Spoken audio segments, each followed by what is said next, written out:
ป่อว่าจะเอามึงไปอยู่ห้างโต่งพอให้นาป่าตั้งของป่อทั้งน้ำมากว้างเกิดมึงได้ผัวไปบ่เป็นตรงเป็นแวงมาจุซิบหายหมดโอ้อันนี้มันแห้งต้มผู้ตวนขี้เมียงรู้นี่ดอกโคตันอย่ามาออกเลยตายไม่เป็นไรพ่อองตายแน่ๆวันผูกนี่จึงตายแน่ๆแก้วซูนวันแต่วันดีนะวันผูกจะมาควักถึงกอวันผูกจะมาควักถึงกอแม่ก็ได้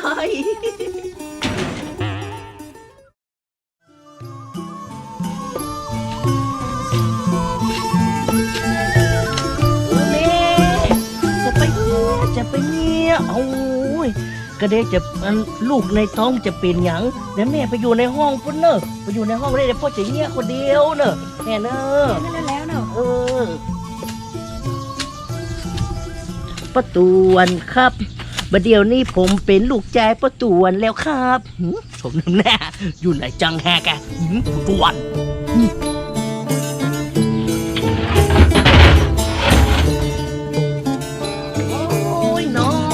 อันนี้ก็เงี้ยบาดได้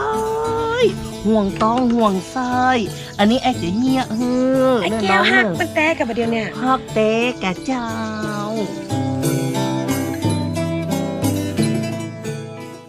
โอ้ยเจ็บไอ้แม่จ๋าเป็นไอ้หยังไอ้แก้วไอ้บอกไอ้จัดหมาเฮ้ยเนี่ยเป็นตะคิงนั่นนะควักขับป้อมันยังควักทั้งวันตอนเข้าหมดไปหมดเนี่ยตอนออกแก้หักป้อมันก็ใจไม่ห้องมาจ้างแม่พูดแก้ใจมันใจมันเจ็บบอกใจเขาเนี่ยก็จัดหักมัน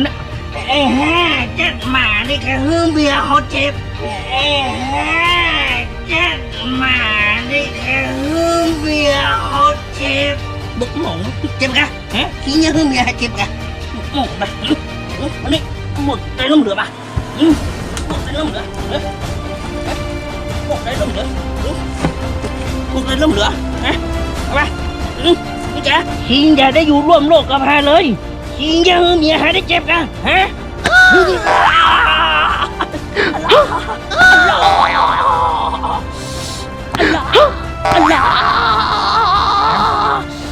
มามีละไอ้แก้วมันหักเขาแต่รู้นี่มามีละ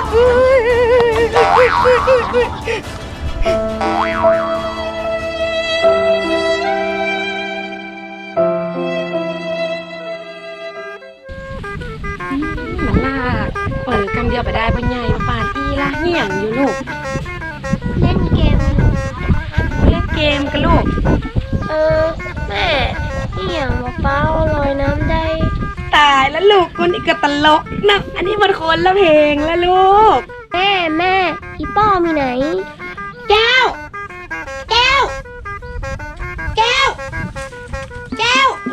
ไม่ยังก็ไปอยู่อย่างห้านขึ้นมาบนบ้านให้คนแหละลูกถามนะคนแก่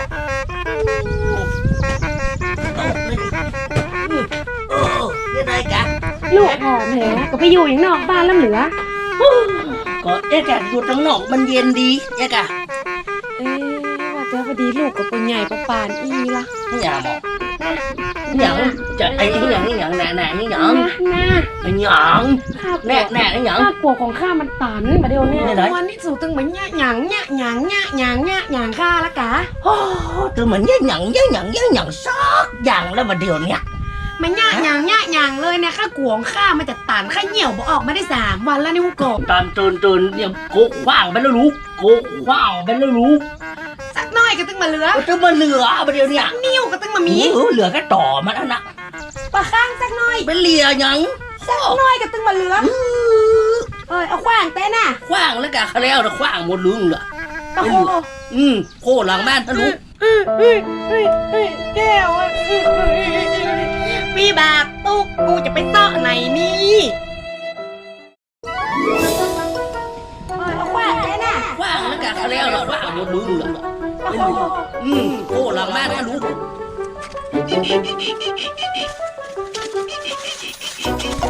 มันว่ามันพกขวางไว้กับมูนี่นะกันลังว่าจะมีอยู่กับมูนี่พ่องกะเหลือไว้สักหน่อยพ่องกะ อีกแล้วจะหันดูกับหูกับตาว่ามันพกจงไว้ตรงนี้เนี่ยมันมีตังใดนี่เหนื่อยที่ไหนนะอกตายละกูตายละมาอยู่ในปะโคเป็นปี